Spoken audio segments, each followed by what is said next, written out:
My guest today is Jeff Kauffman Jr., founder of Jump News and Parachute, two brands leading the way in marketing for Web3. Jeff has a storied history in the marketing agency world, having worked on many massive brands, including Chick-fil-A's famous cow ads. He has used that experience to build Jump as the premium Web3 marketing community for brand marketers, agency professionals, and entrepreneurs who are passionate about the space.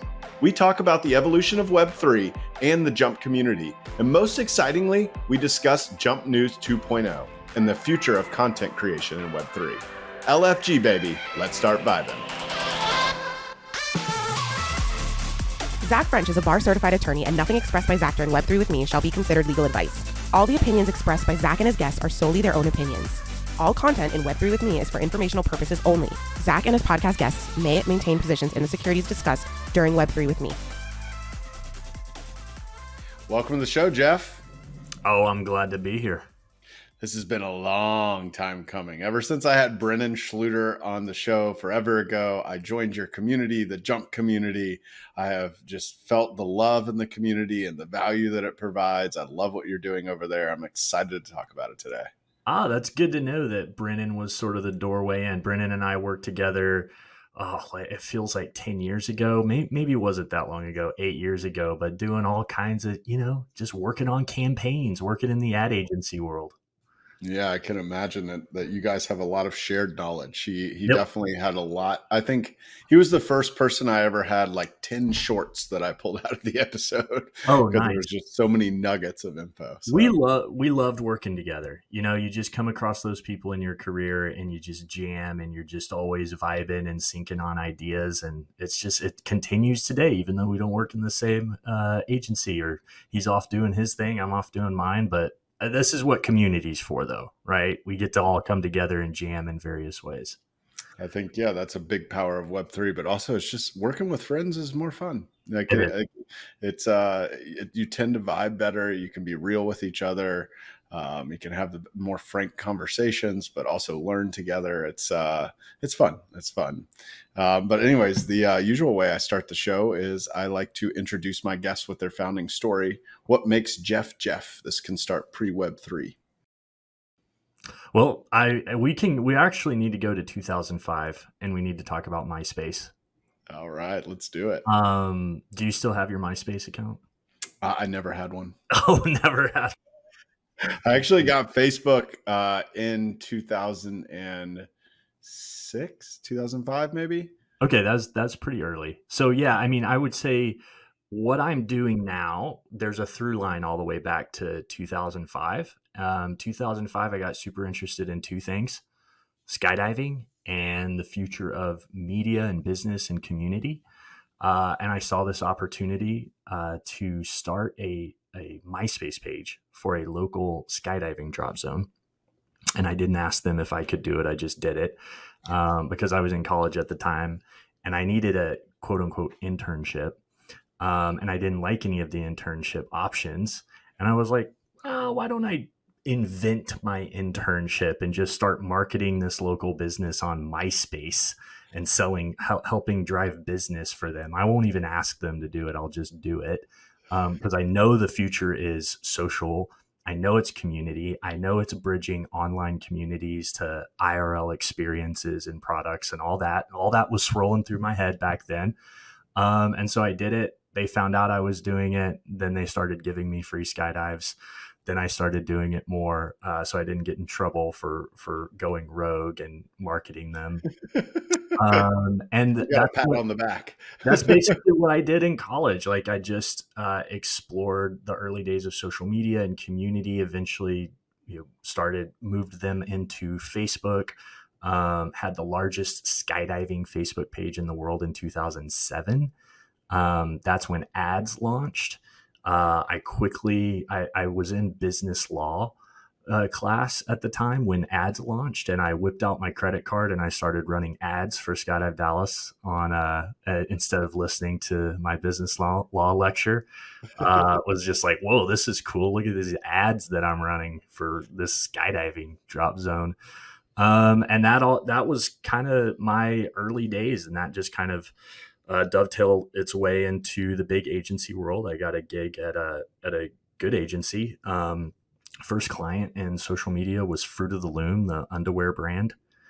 And so, yeah, I started building their brand on Facebook, then started working on Chick-fil-A, GameStop, Dr. Pepper, Home Depot, and just kind of for the last 10 or so years, but between 2009 and 2020 was just like big agency, digital strategy, innovation strategy. Of course, all of that was mostly focused on social and mobile. And that was the life before, the crazy world of Web3. That's awesome. That's cool to hear. There's a lot of Atlanta companies based there. Yeah. Yep. Chick-fil-A, Home Depot. Well, Pretty awesome. I got to throw Orkin in the list too. Orkin Pest Control. There you go. It's not a pretty business, but everybody needs it. Oh, we made it fun. That's awesome. And then I guess, it sounds like from that you had this kind of insight that social media and the digital world would drive unprecedented amount of business. Was there a particular experience that you had about that? Was there a professor? Was there a book? What was it that kind of gave you that kind of inflection point where you're like, holy shit, I've got to spend all my time doing this. In fact, I'm going to do it right now. Not many college kids do that. That's not normal. Yeah. I would say it was the same thing that led me into Web3 and really intuition. You're kind of looking at the world, and in 2005, I'm looking around, I'm looking at TV, broadcast, radio, just the whole, I guess I would say just communications ecosystem. And what that looked like, and knowing that business, especially consumer brands, are just sort of how a message gets spread around and how people discover things and find out about things is just kind of fundamental to how a business kind of survives. I don't know necessarily where I learned that. Probably just picked it up through a lot of keeping my antennas up, and then maybe there was something in a marketing class that kind of cued me off to it. But just kind of really paying attention to how do people find out about stuff? How does the word spread for something? How does the brand's message spread? Just all that kind of stuff. And to me, it was just very apparent that people were spending more time online, and that they were talking to each other on MySpace and in online forums and in chat groups, and of course living that world as a teenager and a college student. You kind of you're kind of looking at it and you're like, well, one simple question: are more people going to do this in the future, or are less? And if more people do it, will they stop doing the other things? And just kind of basic questions like that. And I kind of made a bet that, but looking back on it, it's oh, well, that was super smart. But at the time, I'll tell you how I thought about it at the time. When I was in college and I was looking at getting into sort of the agency and marketing world, I didn't want to take a job that someone else, or work in a sort of a category that someone else had been working in for 30 years, because they have a 30-year advantage over me. So so it was more of a strategy thing, saying, well, I want to do something where there's more of a level playing field, because I don't have the industry connections. I don't have all this working experience. I don't know how to manage a team. I know that I don't know a lot of stuff, but one thing I do know is I know more about this little social media thing than anybody who's been working for 40 years, because it's new. There's no real competitive advantage.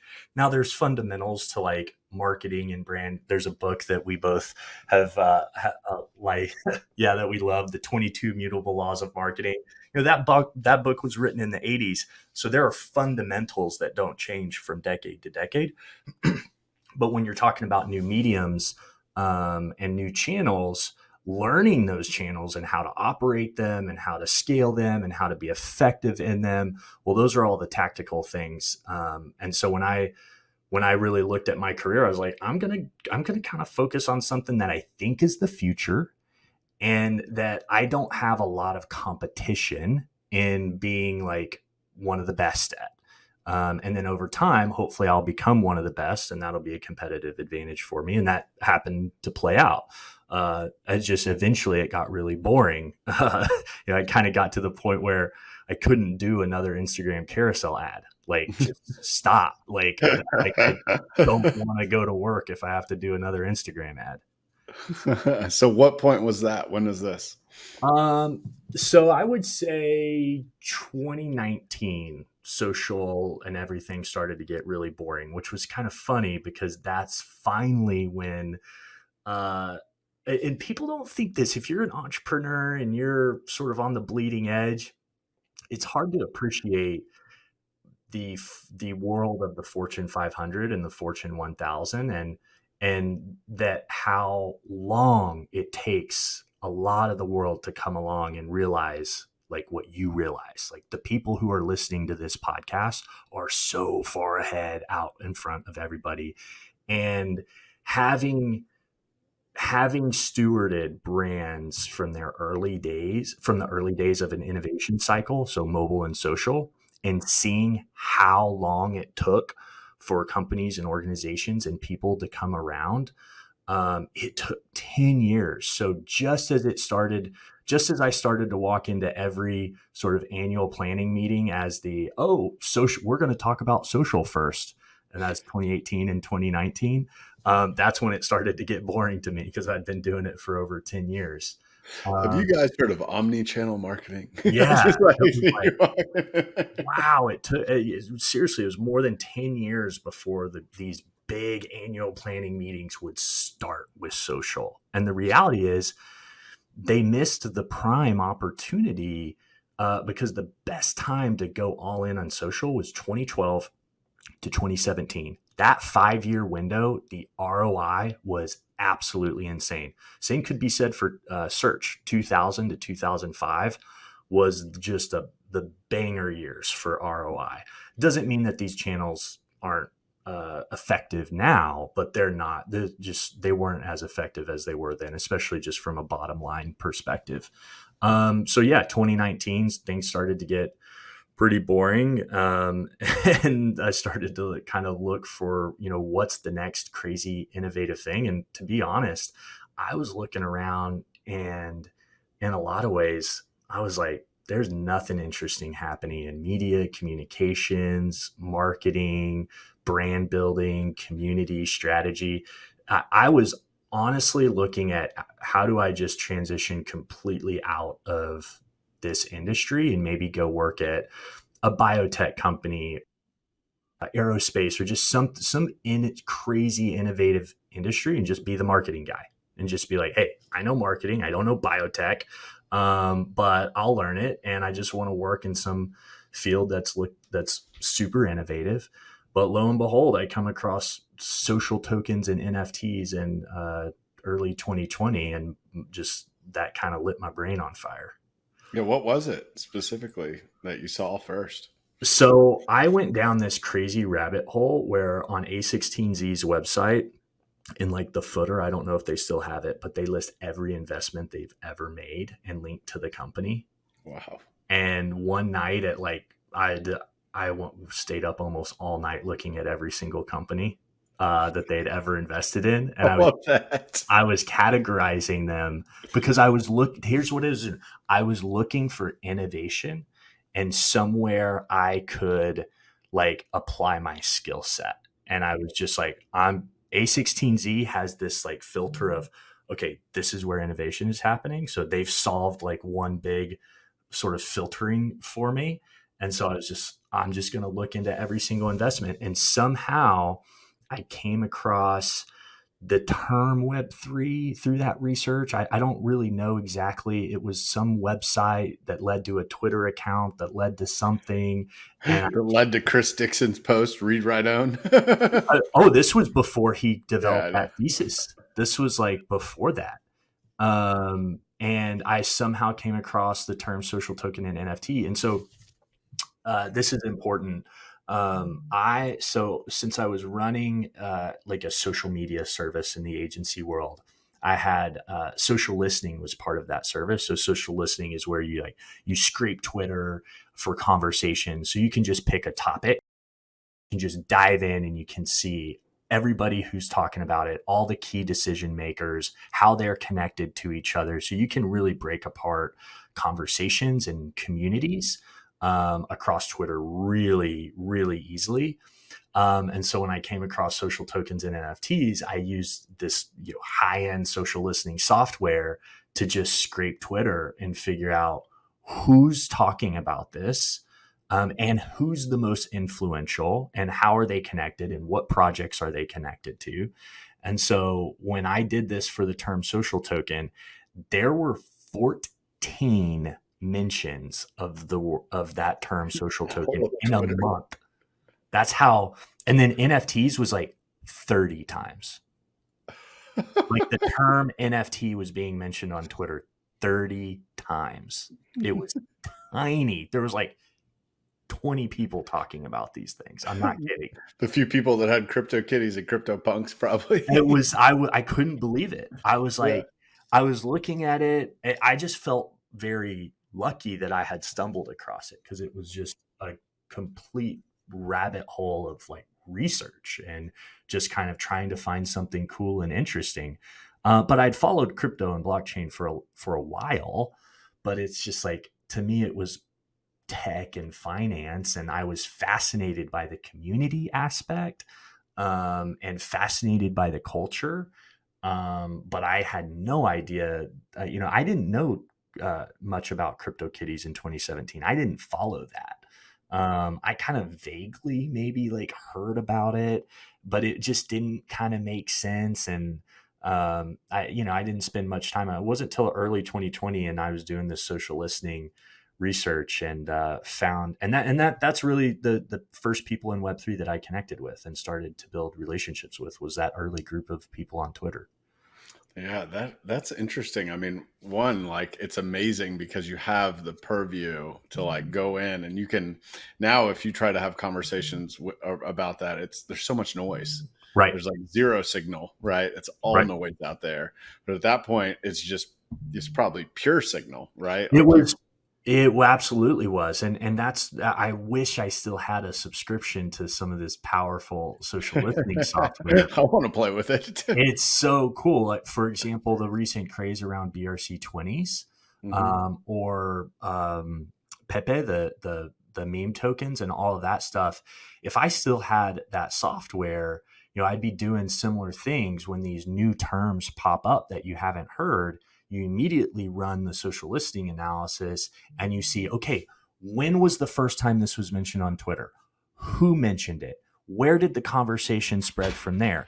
Is it trending up? Do I think, and you can kind of pinpoint, because oftentimes when we're both seeing things super early, but when we see them, you and everybody, and people listening to this podcast, same thing. We always ask ourselves, well, am I late? Did this been happening for like a month and I haven't heard about it? But when you use a social listening software like this, you can go, oh, this was mentioned like 48 hours ago, and this is spreading, this is moving fast. And then you can start to make real decisions. And that's what we would do for brands, for the last, this is what major brands do with this software. Can I tell you the image that I have in my head right now? I don't often interrupt my guests, but I just have this picture of the Chick-fil-A cow saying, "Eat more Pepe."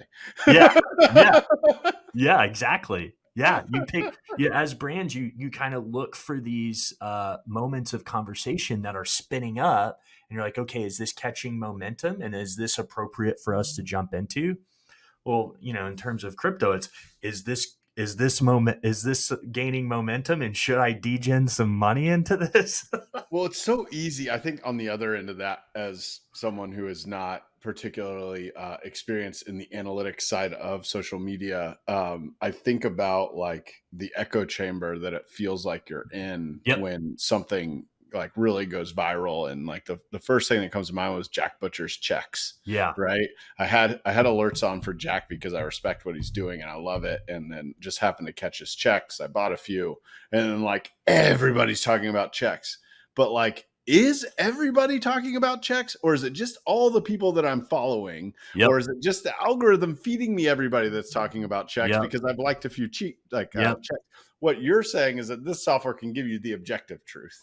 Yeah, and you can look outside of that. You can see how it's changing and how it's connecting and how it's growing and what new pockets are starting to talk about it. You can see if it spreads from, you can see as it spreads from like Jack Butcher's natural connection and like his natural sphere of influence, and then see visually see the in the like the data analytics, the visual representation of it, see when it starts to spread outside of that natural sort of sphere of his influence, and see when new sort of community pockets, because that's what the social listening software does. It basically it maps all the everybody's Twitter accounts into Yeah.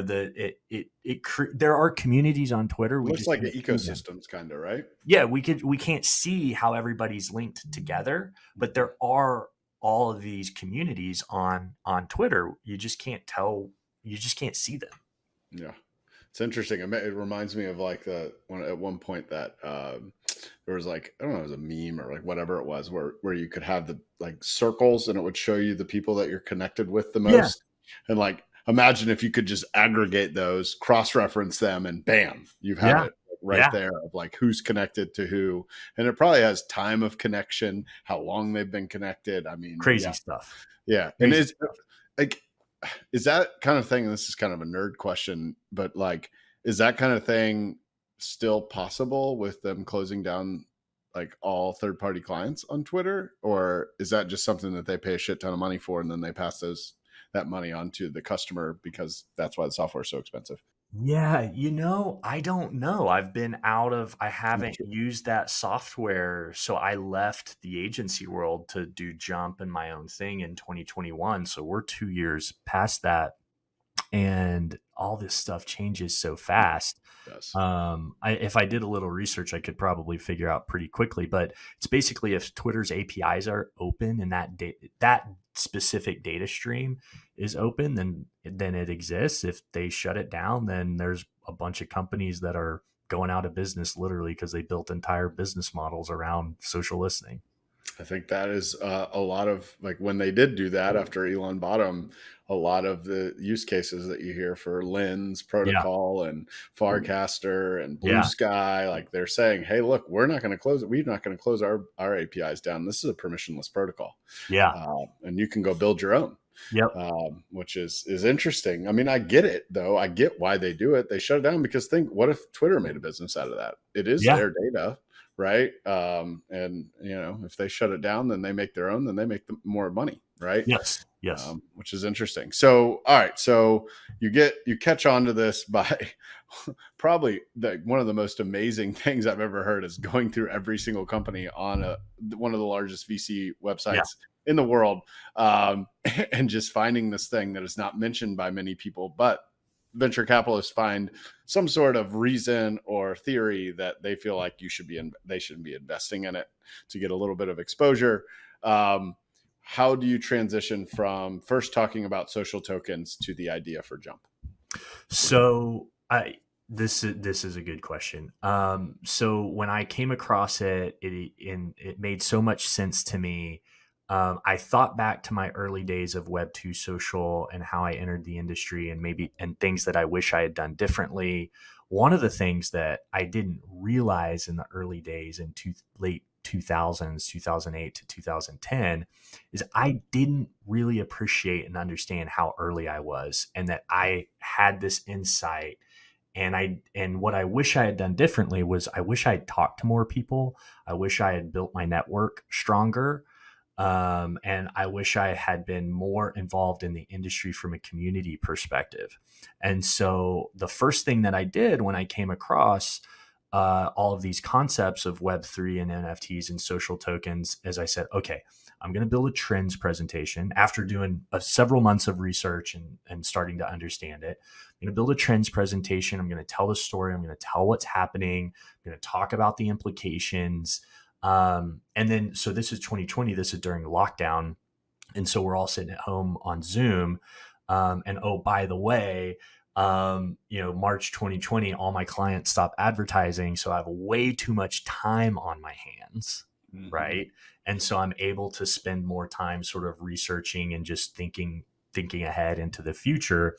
And I start putting meetings on all the smart people's calendars that I know. And I'm just like, hey, I'm going to present to you some wild trend stuff. You don't have to do anything. Just show up. I think you'll be entertained. I think you'll learn something and it'll be worth your time. And we'll just have a cool conversation. I'm going to blow your mind with some stuff. Love that. And when you're dropping meetings on people's calendar, they're, everybody's busy, right? It's just like, what's this meeting for? Just Jeff wants this to just to catch up. Yeah. I'm like, no. I'm going to entertain you and this is going to be interesting and you're going to learn some stuff. And I had built enough of a reputation with these people in my network that they're like, oh, this will be interesting. Yeah. This is Jeff's next like thing that he's like digging into here. And so I do that. I do that with like almost 40 people. And I present this Web3 trends presentation in 2020 to everyone from the CEO of a $1 billion company to a junior art director that's like super cool and in the know that's like 22. I'm trying to get a full spectrum and representation of different disciplines, different skill sets, kind of different pockets of the industry. And what blew my mind is I talked to like 40 people and every single one of them said the exact same thing. I've never heard of anything you just said. There's some of the coolest stuff and use cases and potential. It's so fresh. This sounds exciting. It sounds like there's like new, just exciting brand building stuff to do again. Because Google and Facebook and Amazon put us all into square little boxes. A square little ad on Google, a square little box on Amazon, a square little box on like Facebook. We just branding and marketing. That's what I talk about, how boring Web 2 became. It's just like we're all operating in tiny little square boxes on tiny little phones. And that was marketing. That's terrible. That you impulsively press. It's like, I'm not going to live my life like this, doing this kind of work. And so after they're like, never heard of it, super cool. I have no idea what to do. Those three things over and over and over. Never heard of it, super cool. I have no idea what to do. And so I'm kind of looking at the whole space and I'm saying, okay, I also want to go really hard, really fast at this. Because I again, kind of mapping back to early days of Web 2, I was like, okay, this is going to take 10 years to develop, but there's going to be this special moment in the next 2 to 3 years, where I need to like move really fast and build a community and build my network, and kind of in that sense of build community and build my network. That's also, I don't actually know what I'm going to do in the space, right? You're coming across this stuff and you oftentimes, if you're like, oh, I came across something new. What do I do? What business do I make? Don't worry about it. Don't worry about it. Don't worry about it. Just go. Like, talk to people, learn. Talk to people, learn, like build a community of people that talk about it. And so that's what I did. It's just like, okay, I'll make a presentation. I'll present it. Okay, now let's like, all these people, they don't know what to do. I don't really know what I need to do in this space based off of this. Let's just call it focus group research. Qualitative research. Yeah, qualitative research. Let's just call it that. I was like, okay, it's way too early. I don't even think I can start an agency service around this stuff. Like, who are your clients? Yeah, who are my clients? All these people that have never heard of it. Yeah, exactly. It's just like, wow, it's just, and it's kind of funny looking at where we are now. One of the unique perspectives I have is I'm one of the few, one of like 20 people that saw Twitter's conversation of like 20 people talking about this stuff to the sort of lightning rod sort of explosion that happened. That's why I keep laughing, is because you're like talking about, you're like, I've got to kind of move fast in the next 2 to 3 years. And meanwhile, it's like, exactly. I will say I had no idea it would move this fast. And thank God, I feel like, I jumped in and did jump there, there it was, jump. So Boom. when I was looking at leaving the agency that I was at and going full time, I created a company called Parachute. The Um, OG. yeah. And it was because I needed a parachute to leave my corporate job and go into this crazy world. And I also made 1,800 skydives. So there's like that double. Special place in your heart. Yeah.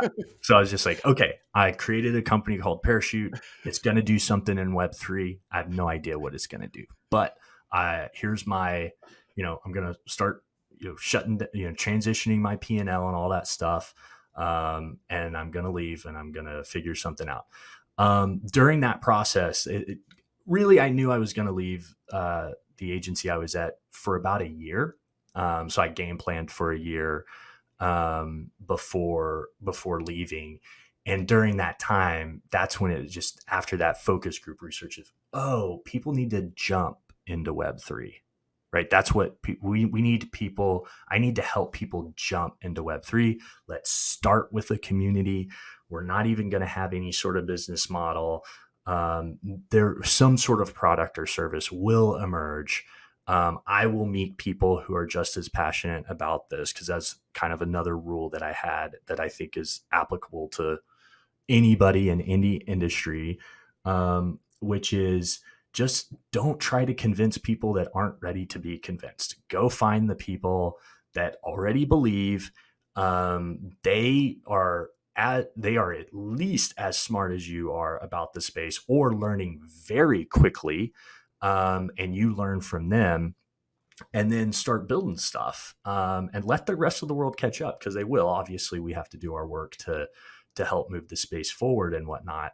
But I fully believe that the work that we did in Jump accelerated the industry forward much faster than it would have happened. We're not a household name like some of the other communities that are out there. But when you look under the hood, like our tiny little newsletter that reaches 4,000 people, every Fortune 1000 company has someone on that newsletter. Every major agency holding group has someone on that newsletter. So when you're talking about influence and impact of our community, we're reaching the top decision makers across the whole agency and brand world. And I think the work that we did in our first year, in 2021, accelerated brand adoption. I really do, because those are the people that are in the community, and those are the people who have been in attending our networking events and participating and reading the newsletter. And Jump was sort of this place where people could look around and go, wow, I'm not dreaming that this is like the next thing. There are a bunch of smart people that come from my background, and believe the same thing that I do. Because when you're early and you're the only one in your 1,000-person organization that believes that thing, you have doubt, right? You sit there and you go, I have doubt. And I would have had that had I not found that early community on Twitter and started participating with them, and sort of leveraged that as the community that continually made me go, yeah, this is the future. Because there was nobody in my agency that I could, that would nod their head like that. If anything, people were like, oh gosh, not another Here comes thing. Jeff. Not another thing. How are we going to build a client for this? I can't. How many billable hours is this going to take? I can tell you, just reflecting on what you're talking about. One, kind of the purpose of this show is to provide a legitimate lens for Web3, right? Yeah. It is to talk to the real, true builders in the space. And by virtue of that, who I end up talking to are a lot of people that have been doing the thing that they're doing in Web3 way before Web3. Mm-hmm. One of the hardest parts, especially on the marketing side, that this industry has faced is that all of a sudden everybody is kind of a community manager marketer. And like, Yep. meanwhile, most of those people have never done either of those things. And Yep. community manager is probably the least built out profession around, but yet it's the most in demand. Yep. When I came to Jump, what I found was all the people that had been marketers and Yep. then got into Web3. Yep. And what that provides is kind of what you were talking about at the beginning of the conversation, which is the fundamentals of marketing are not changing.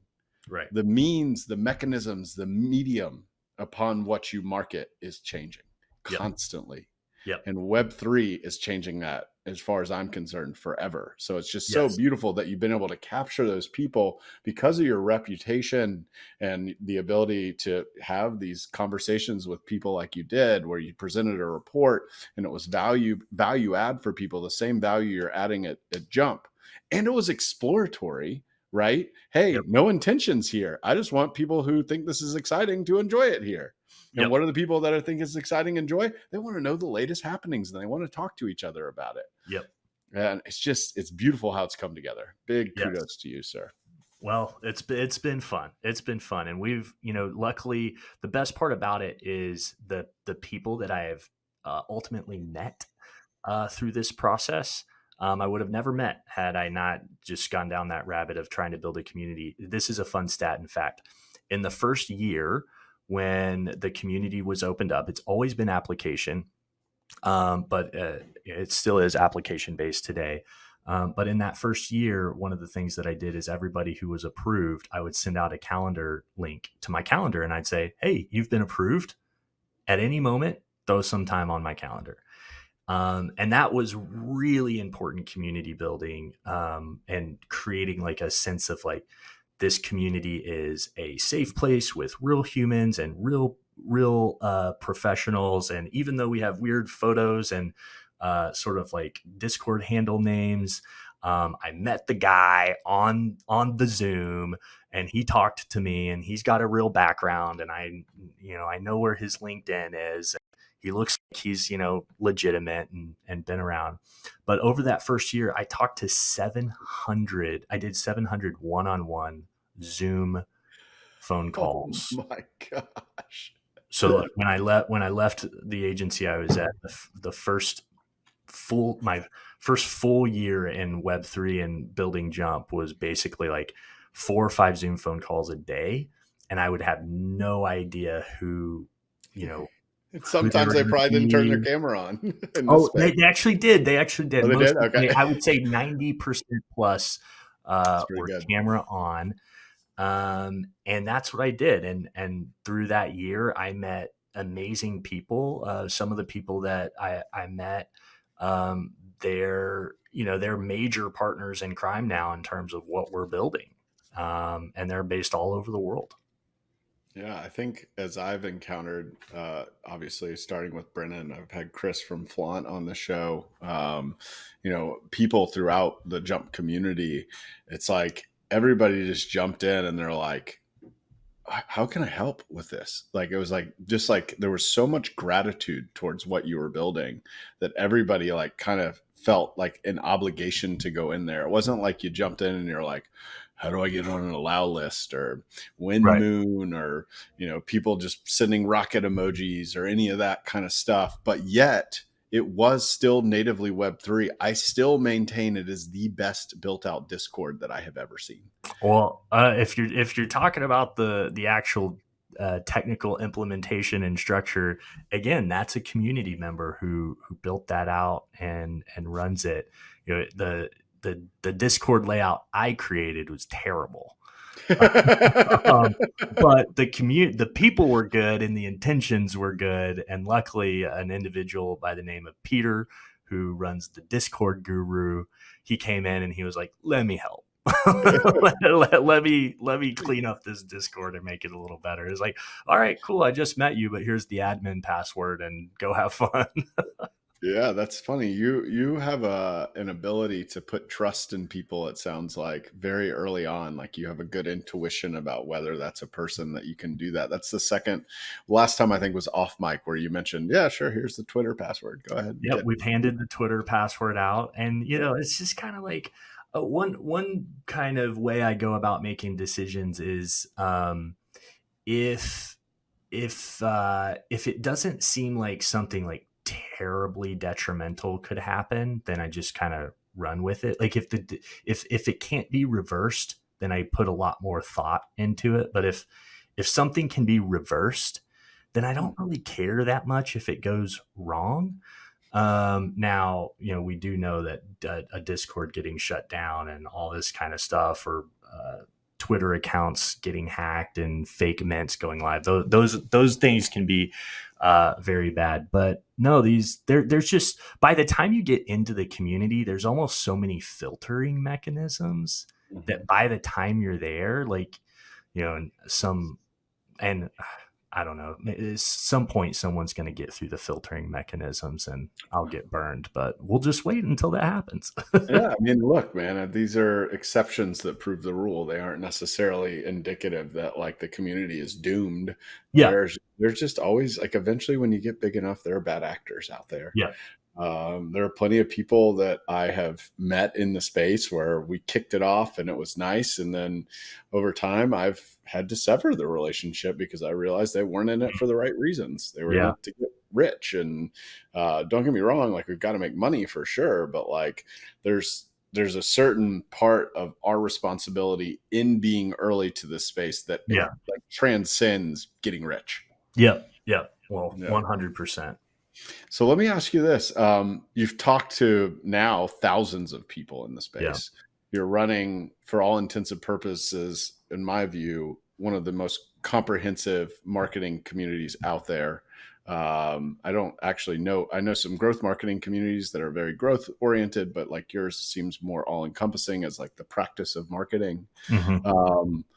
Can you boil it down to some of your 4 or 5 unique insights or frameworks that you've built around Web3 in the marketing landscape?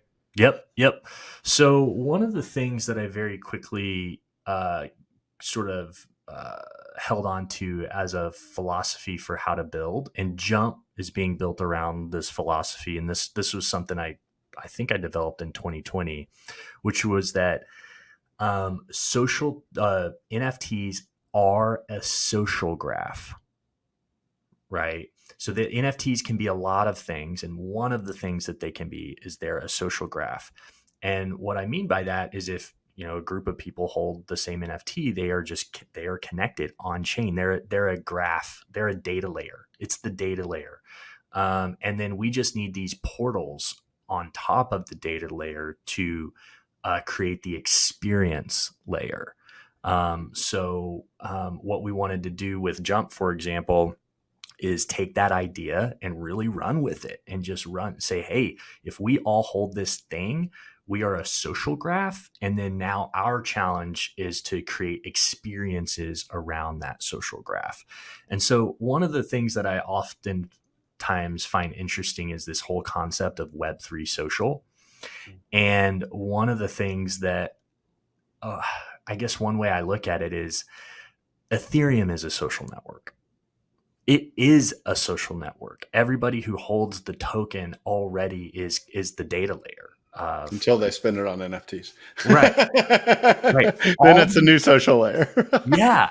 But it's when we all hold this thing, we are a social graph that is connected on chain, and then experiences and stuff can be built on top of that.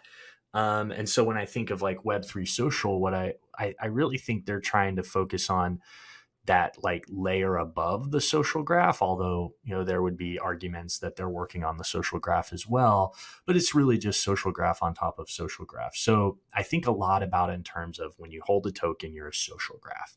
And so that implication, in terms of how we build, that's why I put a lot of emphasis. I don't know what movie that's from. I don't either. Well, we can look it up. We'll put it in the show notes, folks. Yeah. that application to join the Jump community, making sure that we kind of qualify this kind of category of who we're looking for, which is just marketers who care about Web3 and other innovative areas. Because if those people hold this token, that's the right group of people. They're inherently that's a good if you smashed all of these people in the same room, they'd have a good time together. That's another way to think about it. And so get them that token. And so I think a lot in terms of these tokens are social graphs, and we're trying to build experiences around them. And then another thing, but this goes back to old school thinking in that book that we mentioned earlier, the 22 Immutable Laws of Marketing, which is categories. And we have this whole new category of Web3 and this whole new category of crypto, which is fantastic. It's a great category to kind of go into. But we're in this golden era of thousands of categories are being created as we speak. And there's going to be 3 dominant players in every single category, because that's the law of categories if you read the book. And all categories kind of play out this way. We'll take, Google dominated, and then right below Google's Bing, or Yahoo. And then after that is Bing. I think that was, and then maybe Yahoo flipped Bing or whatever. Yeah. Now that Bing has powered by OpenAI. Right. The classic example for category is sodas, Coke, Pepsi, Dr. Pepper. Right. And so, what Web3 is doing is Web3 and crypto is a new category in itself, but within it, there are thousands of categories being created. And within it, there's going to be a dominant player in each one, but you don't have to be the dominant to have a ton of success, because there's 3 dominant players in every single category. And so we're in this beautiful era of what category do you want to invent? And I love that game. And that's the game. That's the opportunity that we all have. And the window will only, there's always new categories to invent. It's just splintering, right? When you see a category and it's entrenched, you kind of like splinter off and maybe create a new one. It's a kind of like a derivative. But the law of categories is super fundamental in mind right now, and how you build your category and the people that will be in it, and then how, what's the pricing, what's the marketing, what's the product, and all of that.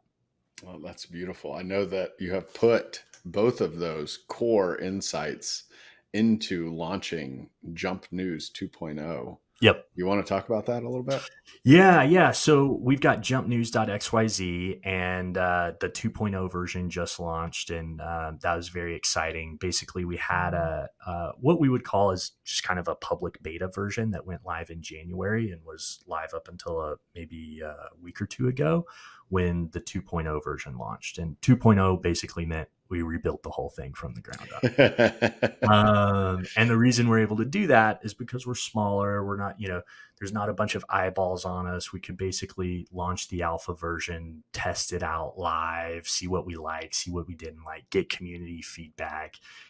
Larger media brands and really any more well-known brand has to tread water so much more carefully. They can't just boldly experiment kind of in public, but that's what we did. And what we learned from that and how we kind of game planned around it was that we wanted to put a much stronger focus on the people, both the readers and those who contribute, which are ultimately people in the Jump community. But it kind of goes back to the question, why do you need another news brand, news outlet? Really, and this goes back to categories. So if you kind of look at the business news, and in particular, you look at sort of tech, marketing, advertising as its own category. On one end of the spectrum, sort of old school media, you've got Ad Age, Adweek, you've got those old publications that older legacy been around, that marketers and agencies keep up with. And then on the newer end of the spectrum, you've got Decrypt and you've got CoinDesk, and you've got some of these more bleeding edge media brands that are covering blockchain and tech. The legacy media brands, they have no idea what's going on in this space.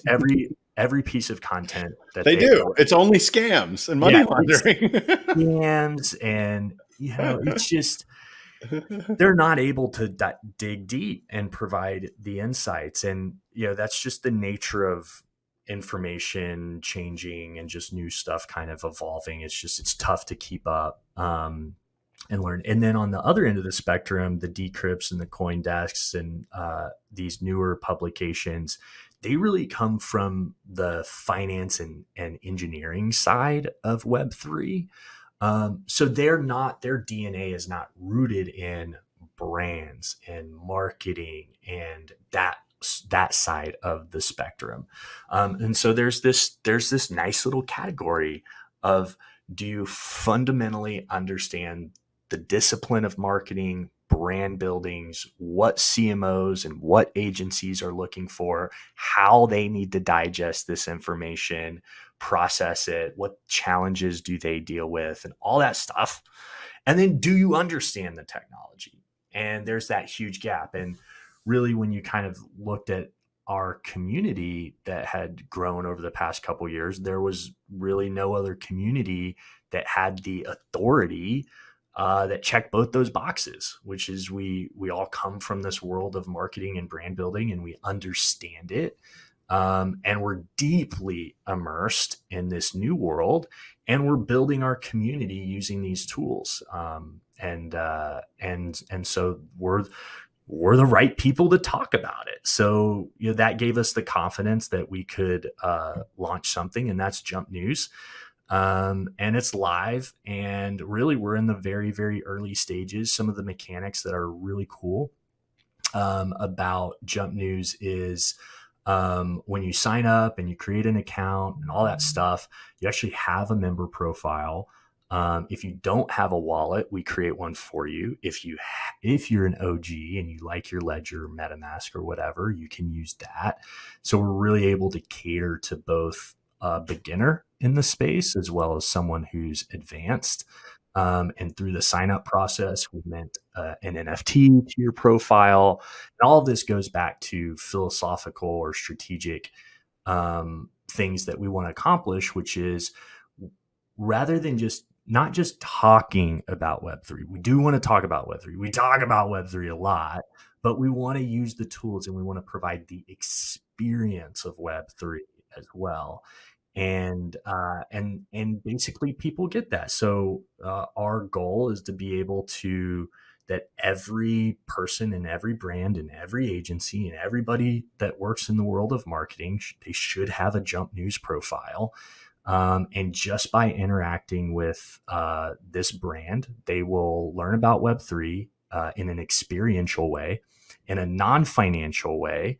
They don't have to spend any money. The minting of the NFT is gasless. It just happens. It's non-speculative, and it lets a few light bulbs kind of fire off of like, wow, this is different. This is cool. This is interesting. Oh, there's smart people here. There's people I trust here. And so it's really taking a media brand and embedding member profiles into it that are powered by a wallet and have NFTs associated with them. And then on the other side of the equation, we've got our contributor profiles, which you basically have to be a Sky Club holder. We haven't talked about Sky Club, but Sky Club is our sort of basically our deepest access to the community token. It's the token that you've got to hold to be in the Discord, and to sort of that you have to apply to mint it and all that good stuff. But everybody who holds a Sky Club NFT can contribute to Jump News. So they can provide their thought leadership. They can write articles, write content. I write 3 briefs a week. All my briefs are archived. So the content and the thought leadership is there for the industry to read. It's not gated. And so our community is basically spreading from Discord and this application-based sort of Discord community. And it's partially migrating onto Jump News through these profile concepts. And that's a new community layer that's we're just now beginning to explore. I love that. I just couldn't help when you started talking about the fact that you own an NFT or the fact that you're on a protocol like Ethereum, that being a social graph, and then thinking about like, all right, what is the new category here? Right, that Jump News is creating. It's like obviously, like you've laid it out very clearly, but it's like almost like interactive social media, right? Like where media is emphasized, right? Like the Yes. actual like user generated content that I think everybody thought they would get, like the high quality stuff, Yep. is actually being generated by the people that are in Jump. Yeah, yeah, exactly. And it's when we first started bouncing this idea around, one of the things we made clear was, Jump News is not a blogging platform. It's not like Substack or Mirror or Medium. It's not a general purpose platform to just contribute content to. It's actually, we have a thesis and a category and a specific audience and community member profile that we're all building around. So it kind of, in that sense, it adds like this interesting social layer to it. We haven't even started talking about comments. So we don't have commenting on the platform yet. So I encourage everybody to just go look at it, take it in. We built it from the ground up so you can kind of see, and one of the things about what we're building is we're not trying to build a protocol. We're trying to build a brand on top of all of these protocols, right? And in a sense, that is part of our teaching to brands and to agencies, because brands and agencies are not trying to build protocols. They're trying to build brands on top of this technology.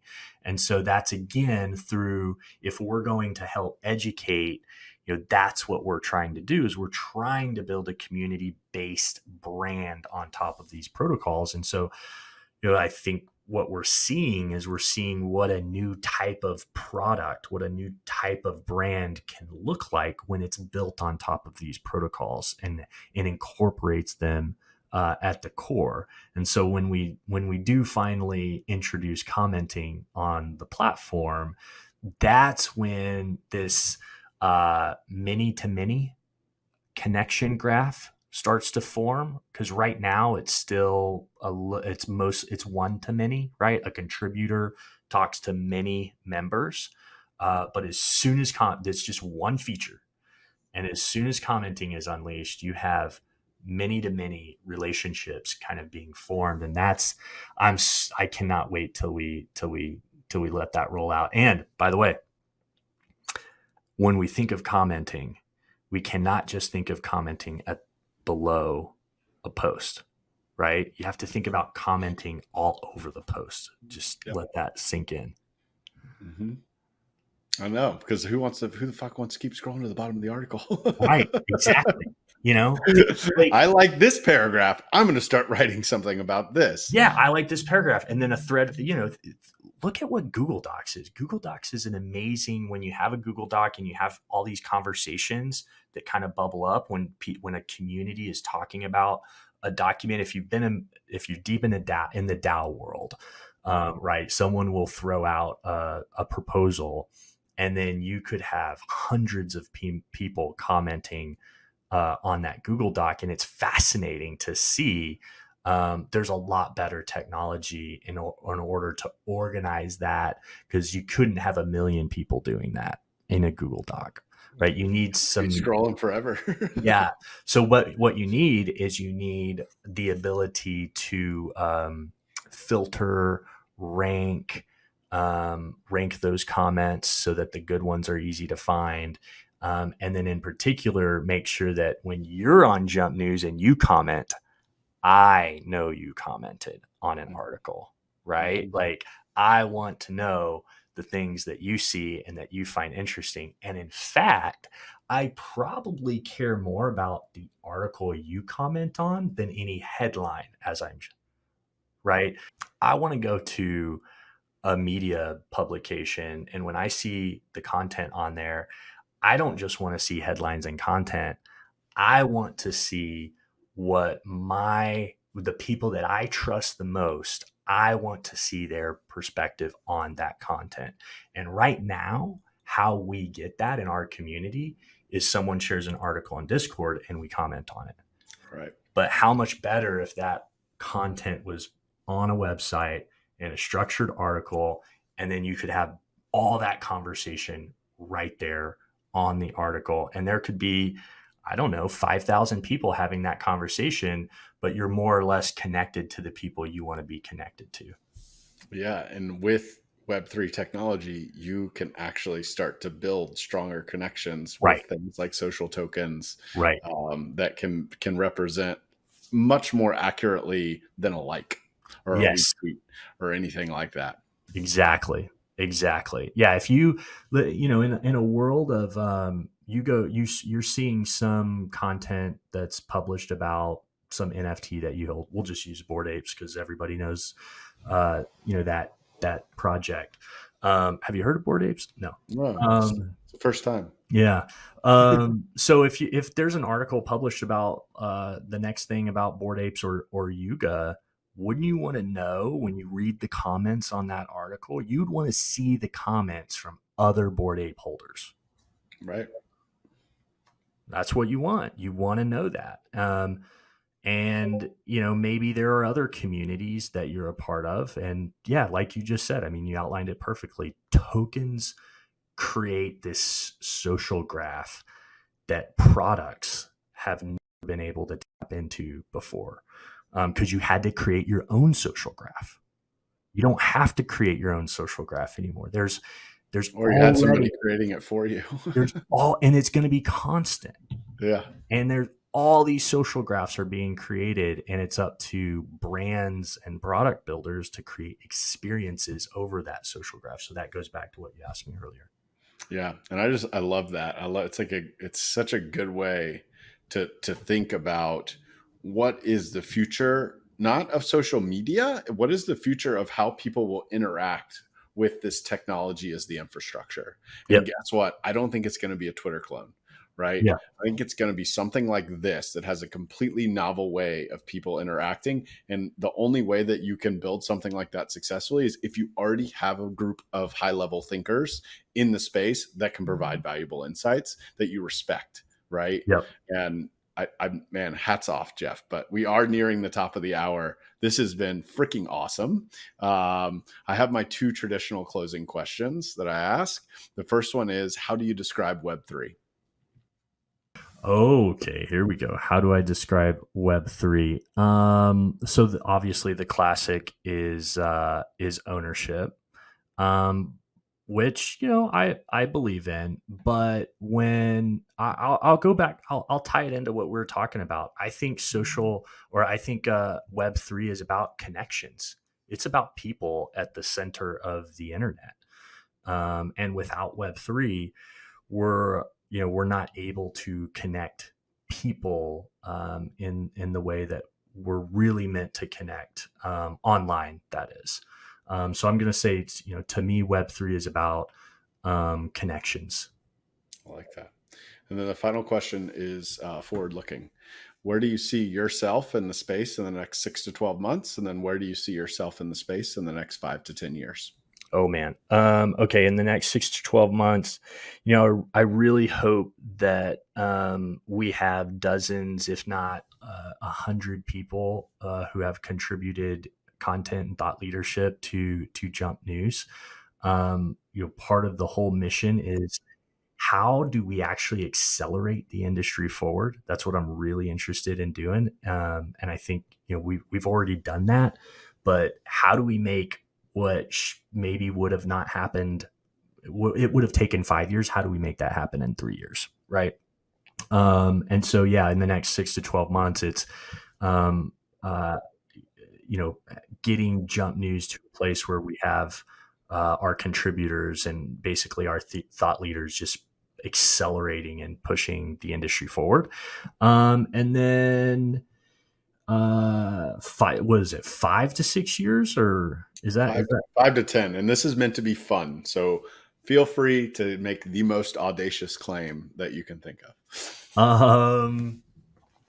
Man, in 10 years, I think so. We all know that AI is booming, and that's fantastic. A quick definition: AI is not inherently Web3. I think you probably believe that, but a lot of people will put AI in Web3. But AI can be very Web2, right? Centrally controlled, owned, and operated AI, and there's not necessarily anything wrong with that.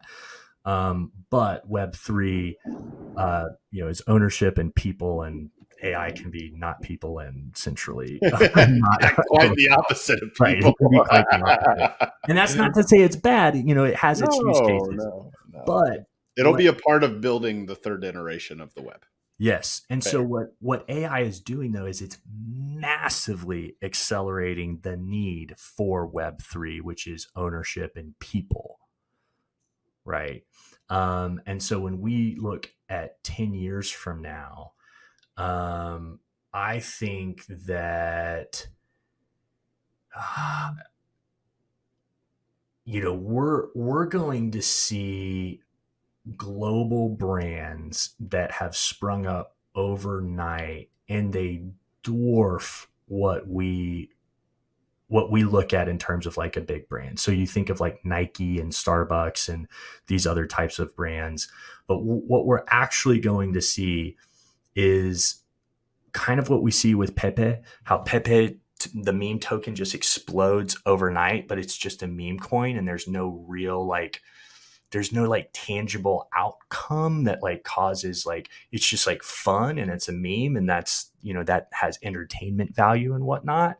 But in 10 years, I think because of AI and how it pulls how it pulls Web3 forward, that people in combination with AI, in combination with Web3, are going to create massive global brands that affect unbelievable change in the world, in real world, in terms of real products and real services. And the size of these brands will be as big as any Fortune 500 company, if not bigger.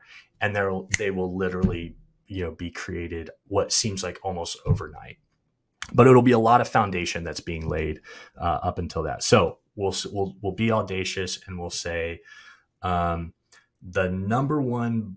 There will be a top brand, a top 10 brand created in terms of revenue, market cap, number of customers, all that. It'll just literally be created in a 6-month period. And it'll immediately be competing with Nike or someone like that. I love that. I love that. What a wonderful way to end too. Because if that doesn't get you excited, then nothing will. Thank you so much for coming on, Jeff. I really appreciate it, man. I look forward to continuing to build our relationship, helping build the Jump community. I love what you're doing. Thank you, man. This has been great. Thanks for having me on. Thanks for tuning in to Web3 with me. If you enjoyed the show and want to help us grow, please hit the subscribe button on YouTube or leave us a review on Apple Podcasts or Spotify. If you want to connect with me personally, you can find me on Twitter @Zach_French_.